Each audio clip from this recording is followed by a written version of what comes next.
I repeat, I do not want war, but I cannot prevent the Poles from wanting me and expecting me. Davout and Rapp report that the Lithuanians are furious with the Russians and that they are constantly sending delegates to them to urge us on, press us to make us make up our minds.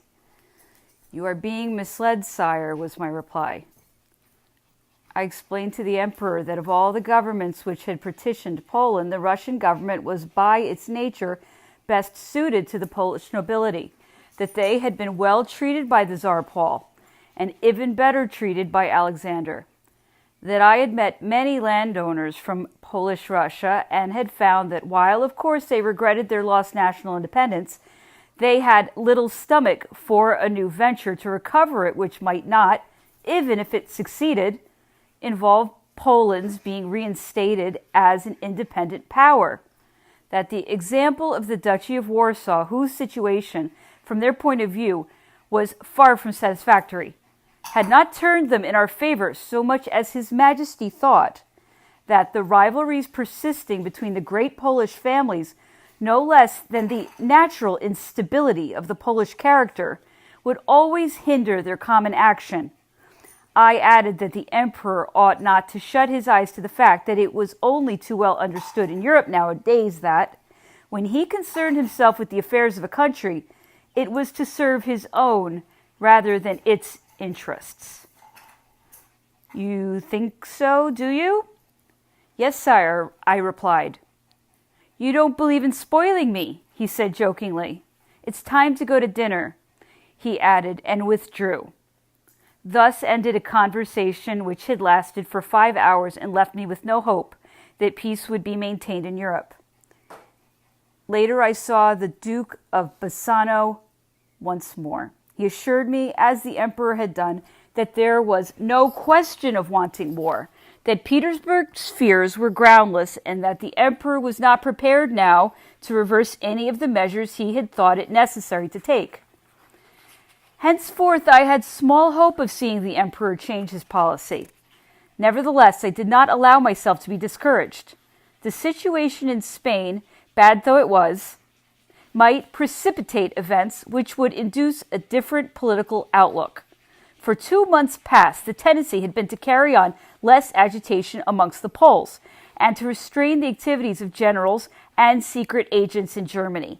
The emperor's views remained, I think, the same, but the probability is that the course of events in Spain and a realization of the probable consequences of his prospective policy and his vast undertaking made him somewhat indecisive.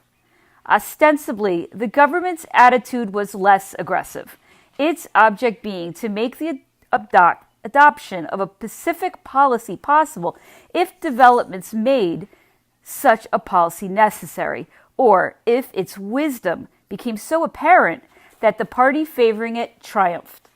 Meanwhile, military preparations were completed, and no real steps were taken to prevent the outbreak of war. After my interview with the emperor, it was some considerable time before we had any private conversation. My position was uncertain. In public, he treated me well enough. I did not cease my protests against the exile of Madame de C. Though I worried him with letters and petitions, the emperor avoided speaking to me personally about the matter. At last, however, he granted me an audience and promised that she should be recalled, but without definitely authorizing it. I continued with my campaign until, having been told by Duroc at my request that unless he kept this promise, I should ask to be retired, His Majesty once more promised to allow Madame de C. to return, and even obligingly said that she should resume her duties at court, which was more than I had ventured to ask for.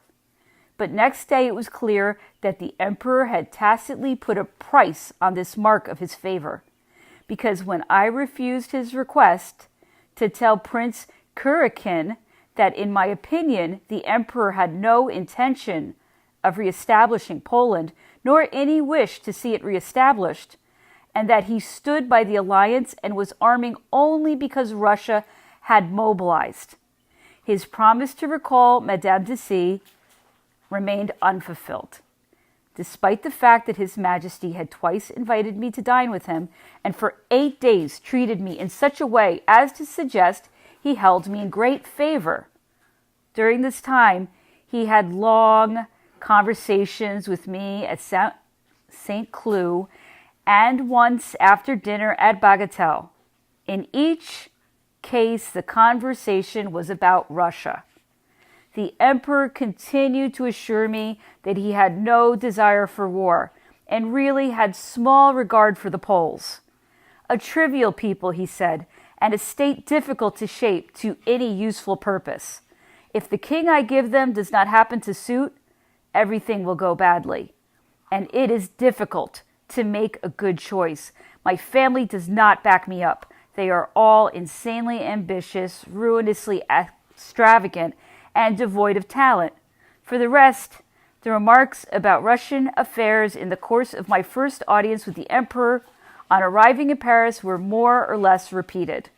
The emperor's real desire was for me to persuade Prince Kurakin that there had been a mutual misunderstanding, that both sides had become irritated without knowing exactly why, that he had no intention of attacking Russia and only stood out for the upholding of the continental system so far as it was directed against England, and that, therefore, a consideration of ways and means of upholding it and an adjustment of existing differences were necessary.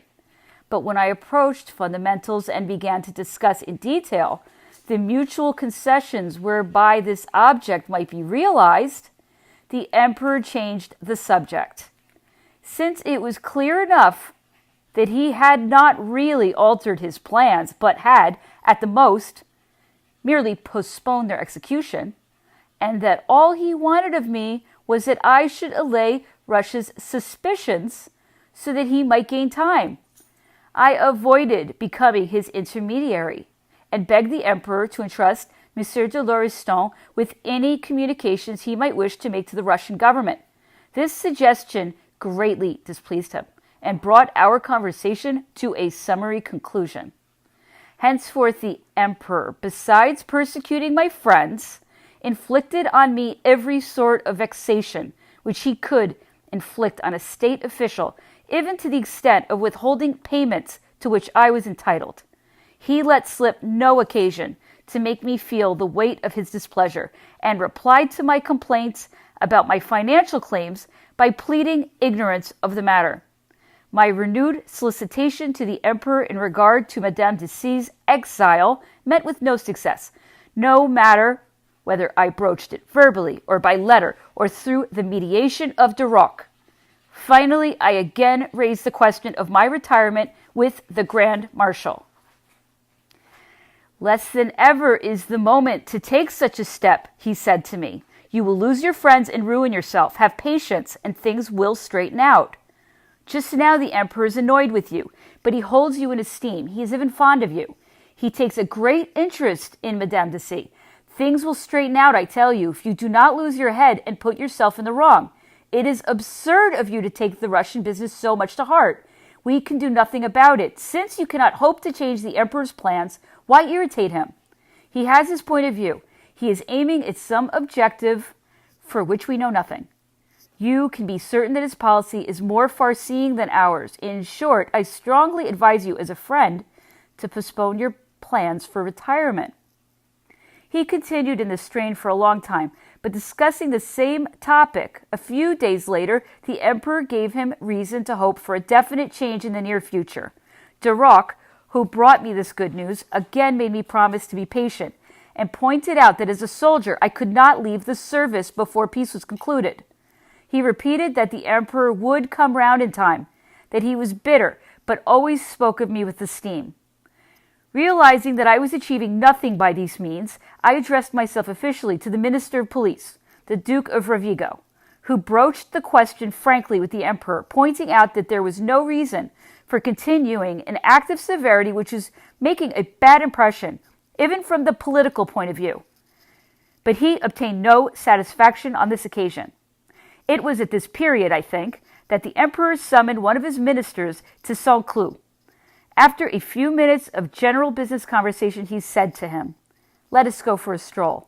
When they reached a place on the terrace whence it was possible to see anyone approaching and where no one could overhear them, he went on, "There is something I want you to do of which I have not spoken to a soul, not even to any of my ministers. In any case, it has nothing to do with them.